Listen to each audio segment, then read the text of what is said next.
देखो, हमने last lectures में बच्चों एम्पेयर सर्कुलर लॉ पढ़ा था।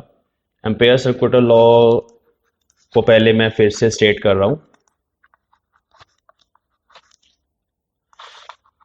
देखिए, इसकी इंटीग्रल फॉर्म हमने पढ़ी है। ये कहता है कि अगर आपके पास कोई करंट कैरिंग कंडक्टर है या कोई भी करंट की डिस्ट्रीब्यूशन है, उसके अराउंड आपने कोई क्लोज्ड पाथ ले लिया, किसी भी शेप का हो, डजेंट मैटर, कोई क्लोज्ड पाथ है, ठीक है। इस क्लोज्ड पाथ पे जो भी मैग्नेटिक फील्ड है, हर पॉइंट पे कुछ ना कुछ मैग्नेटिक फील्ड होगी, क्योंकि हम इस कंडक्टर से कुछ डिस्टेंस ले लेंगे और उस डिस्टेंस पे कुछ ना कुछ इस कंडक्टर के करंट के कारण मैग्नेटिक फील्ड होगी। तो अगर हम मैग्नेटिक फील्ड को over this enclosed path integrate कर दें, मैग्नेटिक फील्ड की सर्कुलेशन कैलकुलेट कर लें। सर्कुलेशन समझेंगे पहले क्या होता है। सर्कुलेशन ऑफ बी वेक्टर, ये जो क्वांटिटी होती है कि बी डॉट डी एल, कोई पाथ है उसका छोटा सा एलिमेंट्री पार्ट हमने ले लिया डी एल वैक्टर, इस सेक्शन में है, ठीक है। तो बी डॉट डी एल की इंटीग्रेशन कर दें, अगर क्लोज्ड पाथ है तो क्लोज लाइन इंटेग्रल कर देंगे, close line integral. That quantity is called, this quantity is called circulation of a vector. Vector यहाँ मैग्नेटिक फील्ड है, मैग्नेटिक फील्ड की सर्कुलेशन। तो एम्पेयर सर्कुलर लॉ बोलता है कि this vector B dot D L is always equal to mu naught times the current enclosed by the path. कितना current उसमें से पास कर रहा है उसको हम म्यू नॉट से मल्टीप्लाई कर देंगे और सर्कुलेशन आ जाएगी इन वैक्यूम। ये वैक्यूम के अंदर है हमारा लॉ, ठीक है। यहां पर mu naught is called absolute permeability, permeability of free space, जो हमें बताता है फैक्टर कि किसी मीडियम के अंदर या फ्री स्पेस की अगर बात करें तो फ्री स्पेस के अंदर कितनी परमिशन है, मैग्नेटिक फील्ड लाइन कितना ज्यादा परमिएट कर सकती है, उसके अंदर कितना ज्यादा जा सकती है। तो that factor is called permeability. आज हम एम्पेयर सर्कुलर लॉ की डिफरेंशियल फॉर्म करेंगे। This is called integral form, integration की फॉर्म में है ना, तो इंटेग्रल फॉर्म बोलते हैं इसको। अभी हम करने वाले हैं इसकी डिफरेंशियल फॉर्म। तो ये direct question as a derivation 2 या 3 नंबर में तुम्हारे पेपरों में आ जाती है। Differential form of ampere circular law, कैसे हमने डिड्यूस करना है, इंटेग्रल से डिफरेंशियल कैसे बनानी है, वो हम यहाँ पे देखेंगे।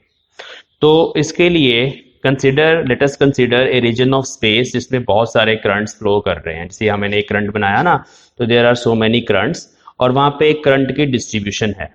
तो let us write consider a region of space,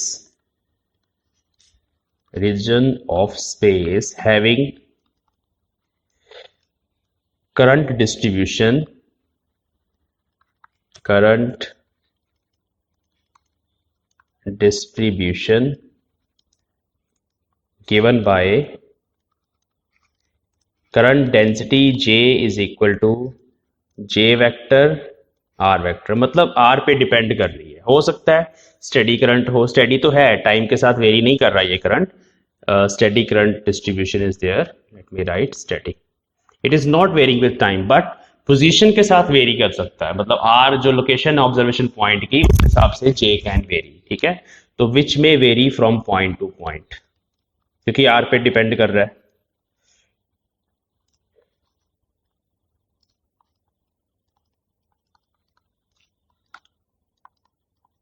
अब इसको रिप्रेजेंट कैसे करते हैं। देखिए, ये एक वेक्टर फील्ड है, जैसे मान लो यही रीजन ऑफ स्पेस है, तो हम अलग अलग पॉइंट पे अलग अलग वेक्टर बना के इस जे को यहाँ पे ऐसे रिप्रेजेंट कर सकते हैं, ठीक है, करंट डेंसिटी को। अब यहाँ पे बच्चों हमने एक सरफेस कंसिडर कर लिया। Late us consider surface, late us consider a closed curve. यहाँ पे हम एक क्लोज लूप कंसिडर करेंगे सी, और इस सी ने जिस सरफेस को बाउंड किया हुआ है उसका एरिया हो जाएगा कुछ ना कुछ। तो हम यहाँ पे ना स्मॉल एरिया एलिमेंट कंसिडर करने वाले इस सी के सरफेस के ऊपर। ये सरफेस है पूरा बेसिकली जो सी ने इनक्लोज किया। तो that small area is D A vector, D A vector. अब डेफिनेशन ऑफ करंट डेंसिटी, वहां से हमारे पास आई आ जाएगा। तो from definition of J vector, I is equal to surface integral of J dot D A. तो this is current, है ना। Current in terms of current density ऐसे लिखा जाता है। देखिए करंट डेंसिटी क्या होता है, थोड़ा रिकॉल कर लें। current density J vector is current per unit area. This area must be perpendicular to direction of current. ये करंट डेंसिटी की डेफिनेशन है, ठीक है। अब यहां से अगर हम इसको ए वेक्टर की फॉर्म में लिखें तो इधर चला जाएगा J dot A is current. Small element area के लिए लिखोगे तो जे dot D A is current. तो ये इक्वेशन 1, ठीक है। और सेकंड इक्वेशन हमारे पास यही एम्पियर सर्कुलर लॉ वाली, इसको लिखेंगे। Now this loop has some enclose current I. तो अगर हम इस लूप के लिए एम्पियर सर्कुलर लॉ लिखें तो वो कैसे लिखा जाएगा? For the closed loop C,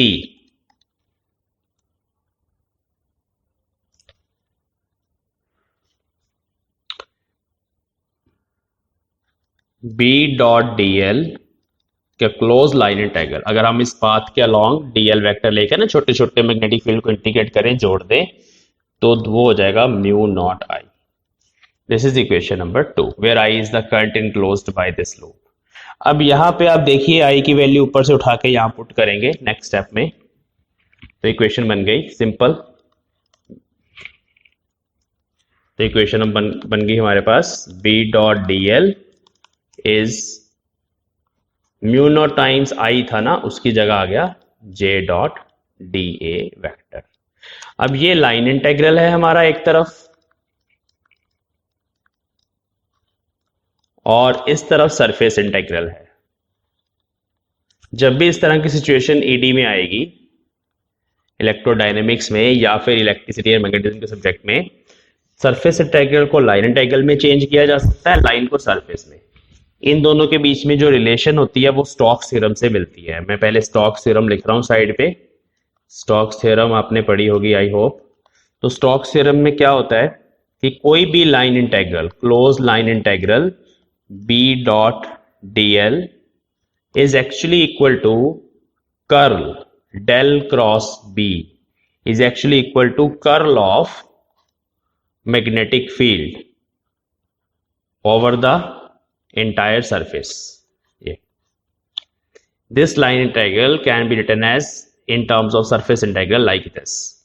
Circulation for a closed path, ठीक है, is given by del cross B. del cross B क्या होता है? कर्ल ऑफ B वेक्टर, ठीक है। del cross B dot D ए, ये दोनों आपस में इक्विवेलेंट है। गॉस डाइवर्जेंस थ्योरम और स्टोक्स थ्योरम दोनों बहुत इंपॉर्टेंट थ्योरम्स हैं वेक्टर कैलकुलस की, जो आप बीएससी फर्स्ट ईयर में इलेक्ट्रिसिटी मैग्नेटिज्म के सब्जेक्ट में करते हो। तो ये स्टोक्स थ्योरम का जो फिजिकल इंटरप्रिटेशन है, इसको समझने के लिए तो आपको स्टोक्स थ्योरम वाला लेक्चर देखना पड़ेगा। अभी के लिए हम इसको यूज कर रहे हैं, तो B डॉट डी एल की जगह हम ये फैक्टर पुट कर देते हैं।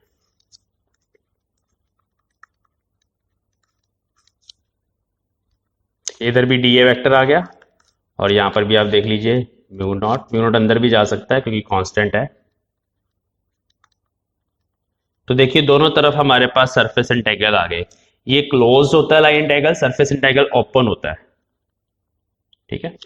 चलो अब देखिए, from these two equations we can cancel out these integrations, क्योंकि ये दोनों integrations for the same surface है। डीए देखो यहां पर भी आ रहा है, डीए उधर भी आ रहा है, उसी सरफेस के लिए हैं दोनों integrations.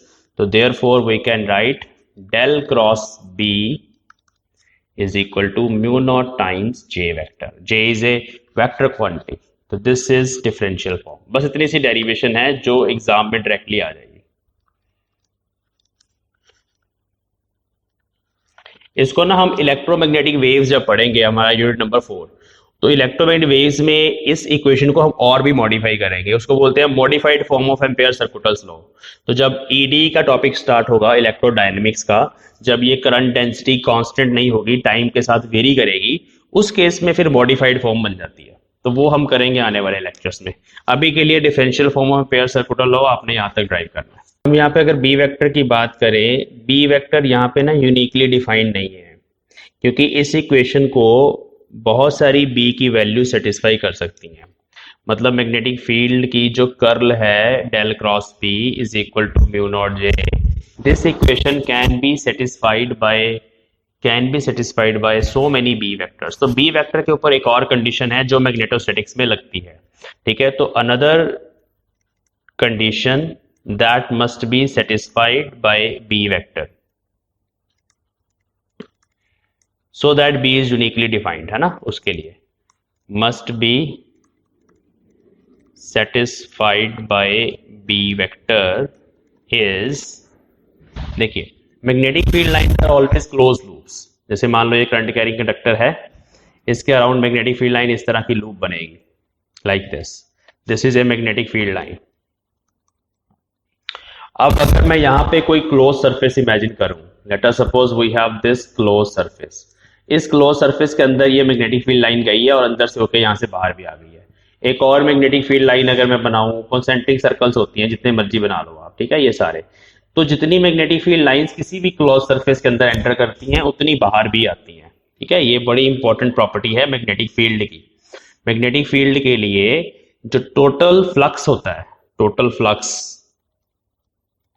For a close surface of magnetic field is always zero. तो ये दूसरी कंडीशन है जो मैग्नेटिक फील्ड पर इंपोज होती है। अब इसको भी हम एक और फॉर्म में लिख सकते हैं। देखिए हमारे पास गॉस डाइवर्जेंस थ्योरम है, गॉस डाइवर्जेंस थ्योरम जो किस काम आती है, it is used to convert surface integral, अब देखो ये सरफेस इंटेग्रल है, इनटू वॉल्यूम इंटेग्रल। देखिए वॉल्यूम इंटेग्रल क्या है, वॉल्यूम इंटेग्रल को 3 से रिप्रेजेंट किया जाएगा और यहां पे आ जाता है divergence, del dot B dot D S, del dot B into D V आएगा। तो ये गॉस डाइवर्जेंस थ्योरम है बच्चों। तो इसी इक्वेशन को अगर मैं यहाँ पे del dot B D S भी पुट कर दूं तो फिर divergence of magnetic field del dot B is always zero. ये दूसरी कंडीशन है। तो बी वेक्टर वही डिफाइंड है जो इन दोनों इक्वेशंस को सेटिस्फाई करे अंडर मैग्नेटोस्टैटिक्स। तो let us find divergence of magnetic field B vector, ठीक है, और you can say Gauss law of magnetism. This is an important derivation और ये यूनिवर्सिटी एग्जाम्स में बहुत बार पूछी जा चुकी है, ठीक है। क्या प्रूव करना हमें इसमें, we have to prove del dot B divergence of magnetic field is zero. इसका कॉन्सिक्वेंस क्या है वो भी मैं आपको पहले ही बता दूं। इसका कॉन्सिक्वेंस होता है कि भाई जो मैग्नेटिक मोनोपोल्स हैं, मैग्नेटिक मोनोपोल्स मतलब अकेला नॉर्थ पोल या साउथ पोल, उसको बोलते हैं मोनोपोल, सिंगल पोल, ठीक है, दे कैन नॉट एग्जिस्ट, वो एग्जिस्ट नहीं कर सकते। मैग्नेटिज्म के केस में हमेशा हमारे पास 2 पोल्स इकट्ठे ही होते हैं, आप कभी भी नॉर्थ पोल को साउथ पोल से अलग नहीं कर सकते। बेसिकली जो मैग्नेटिज्म है वो डाइपोल मोमेंट के कारण ही ओरिजिनेट होता है, तो हम नॉर्थ और साउथ को अलग अलग नहीं कर सकते। तो ये भी इसका कॉन्सिक्वेंस है, ठीक है, ये वाला लॉ इस चीज को प्रूव करता है। तो लेट अस डू दैट। तो we will consider a current element, जैसे हमेशा हम बायट-सावर्ट लॉ यूज करेंगे इसमें, तो current element is ideal vector, ये हम कंसिडर करेंगे। The magnetic field at P around it is, हाँ जी, मैग्नेटिक फील्ड लिखना चाहते हैं हम करंट एलिमेंट की वजह से, तो वो हम बायट-सावर्ट लॉ से डायरेक्टली लिख लेते होते हैं, small magnetic field dB vector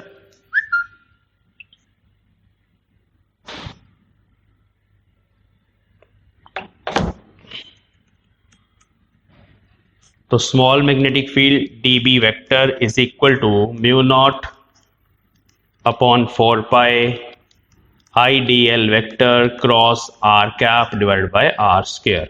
तो this is Biot Savart's law. Diagram भी बना लेते हैं। इस तरह का हमारे पास एक करंट कैरिंग कंडक्टर है, late us suppose close loop. यहाँ पे हमने कोई स्मॉल करंट एलिमेंट कंसिडर किया IDL वेक्टर, और किसी पॉइंट P पे, दिस इज पॉइंट P जिसका पोजीशन वेक्टर है R वेक्टर, वहां पे हम small magnetic field dB vector लिखना चाहते हैं। dB की direction right hand thumb rule से आएगी, चलो वो इनसाइड द स्क्रीन होगी, चलो मैंने बना दिया। तो दिस इज dB वेक्टर। अभी हम टोटल फील्ड अगर लिखना चाहते हैं, टोटल फील्ड, तो that will be the integration of dB vector. तो उसको फिर हम ऐसे लिख लेंगे, mu naught by 4 pi integration of I D L cross R cap divide by are square. यहाँ पे क्लोज्ड लाइन इंटेग्रल होगा, ठीक है। क्लोज इसलिए होगा because this is A close loop. हम क्लोज इसलिए होगा क्योंकि हम क्लोज पाथ के लिए टोटल मैग्नेटिक फील्ड देखना चाहते हैं, नहीं क्लोज लूप है इस वजह से। हाँ सुनो, तो क्लोज लूप यहाँ पे इसलिए कंसिडर करिए बिकॉज ये लूप हमने क्लोज्ड चारों तरफ से बंद है ना, इसलिए यहाँ पे सर्कल लगा देते हैं। ओके, नाउ डायरेक्शन भी बता देते हैं। चलो, direction of B vector is given by right hand thumb rule. तो किसी भी पॉइंट पर अगर आप देखना चाहते हो, राइट हैंड थंब रूल से हमारे पास आएगी। तो यहां पर इस पर्टिकुलर पॉइंट पर it is perpendicular to screen and inward direction, and hence B vector is perpendicular to screen in the inward direction. Now we will take divergence on both sides, क्योंकि हमें del dot b कैलकुलेट करना है। तो taking divergence on both sides,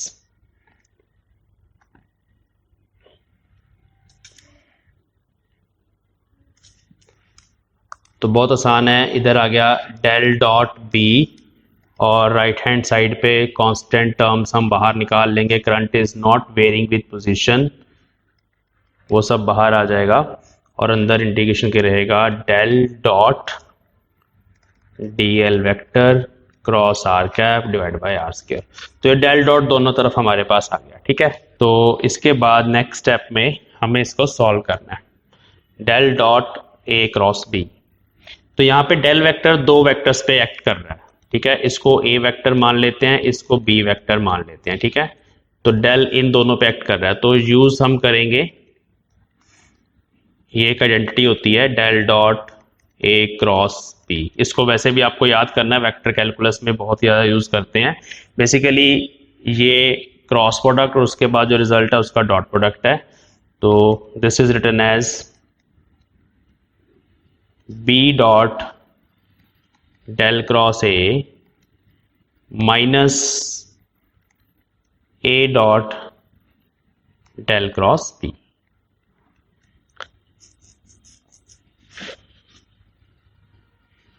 ठीक है, इसके लिए हम ये चीज आप अगर देखना चाहते हो ना, तो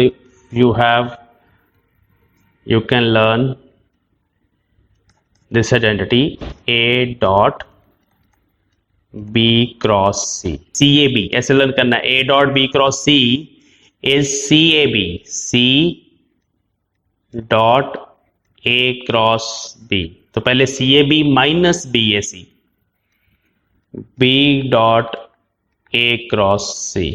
तो ये मैंने जो आइडेंटिटी नीचे लिखी है ना, इसको मैंने यहां पे यूज किया है। Del dot A cross B will be given by this relation.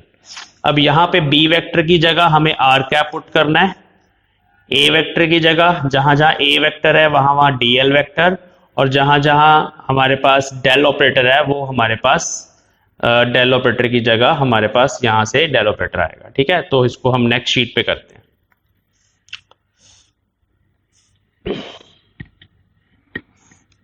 Therefore, del dot b is equal to mu naught I by 4 pi close line integral. देखिए, सबसे पहले था हमारे पास सी ए बी, तो C is R cap by are square. R cap के साथ ही R square रहने देते हैं, आर स्क्वायर तो स्केलर ही है। तो C dot C A B था ना, तो ए की जगह डेल ऑपरेटर है और बी की जगह डीएल वेक्टर है, minus dl vector B dot r cap by are square. Now here del cross dl vector is 0, ठीक है, because dl vector is not a function of x, y, z. What are x, y, z? Basically इस तरह से loop है हमारे पास, और DL vector हमने यहाँ पे कंसिडर किया along the length of the conductor. ऐसे हमारा करंट चल रहा है।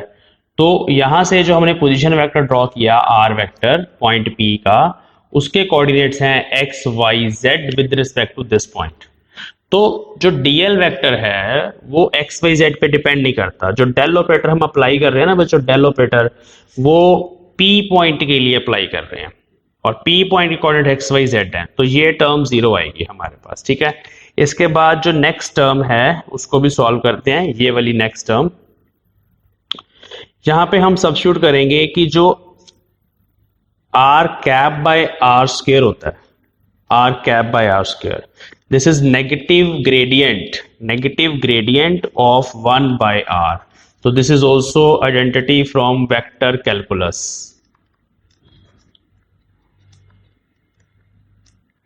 वेक्टर कैलकुलस में इसका प्रूफ करवाया जाता है, और उसमें हम ये देखते हैं कि अगर हम ग्रेडियंट कैलकुलेट करें 1 बाय आर का, उसका माइनस नेगेटिव करें तो ये चीज बनती है।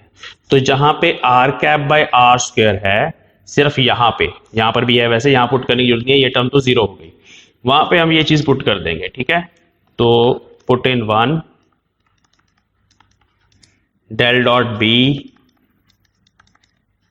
Mu naught I by 4 pi 0 minus dl dot del cross, ये भी एक माइनस, ये भी एक माइनस, प्लस हो गया, और यहां आ गया ग्रेडियंट, ये चीज आ गई। ठीक है, ब्रैकेट बंद खत्म। अब ग्रेडियंट जो है अगर हम उसकी भी कर्ल कैलकुलेट करें तो वो भी जीरो होती है। ठीक है, ग्रेडियंट का मतलब एक पोलर वेक्टर होता है, उसकी कर्ल जीरो होती है। वेक्टर कैलकुलस में ये चीजें हम करते हैं। तो ये वाला फैक्टर भी जीरो है, यहां लिखेंगे because curl of gradient of a scalar function, scalar function कौन सा हुआ, 1 बाय आर। आर क्या है यहाँ पे देखो, r is actually magnitude of r vector which is under root x square plus y square plus z square. तो ये एक स्केलर फंक्शन है, स्केलर फंक्शन ग्रेडियंट कैलकुलेट किया, उसकी कर्ल जीरो होती है। ठीक है, तो ये स्टेटमेंट आपको साथ में लिखनी है, क्योंकि कर्ल किसी भी ग्रेडियंट की जीरो होती है। ठीक है, तो ये टर्म भी जीरो होगी, तो हमारा रिजल्ट आ गया कि जो डेल डॉट बी है दैट इज जीरो। तो this is Gauss law of magnetism. ठीक है, तो इट इज वेरी सिंपल, कुछ भी नहीं किया हमने, सिंपली बस एक आइडेंटिटी जो है वेक्टर मल्टीप्लिकेशन की वो आपको याद करनी है। और उससे पहले तो जस्ट बायट-सैवर्ट लॉ लिखा हमने, और बायट-सैवर्ट लॉ की डाइवर्जेंस कैलकुलेट करी है उस मैग्नेटिक फील्ड की बायट-सैवर्ट लॉ से। और इसमें हमें ये वाली आइडेंटिटी जो मैंने यहाँ पे लिखी, इसको लर्न करके अप्लाई करना है। तो एक टर्म हमारी बन जाएगी जिसमें डेल ऑपरेटर डीएल वेक्टर पे अप्लाई हो रहा होगा। तो जब डेल ऑपरेटर डीएल वेक्टर के साथ अगर हम उसका क्रॉस प्रोडक्ट करें दैट विल बी जीरो, और जो दूसरी टर्म है उसमें बन जाएगी curl of a gradient of some scalar function that is also zero. तो hence del dot B is zero means divergence of magnetic field is zero.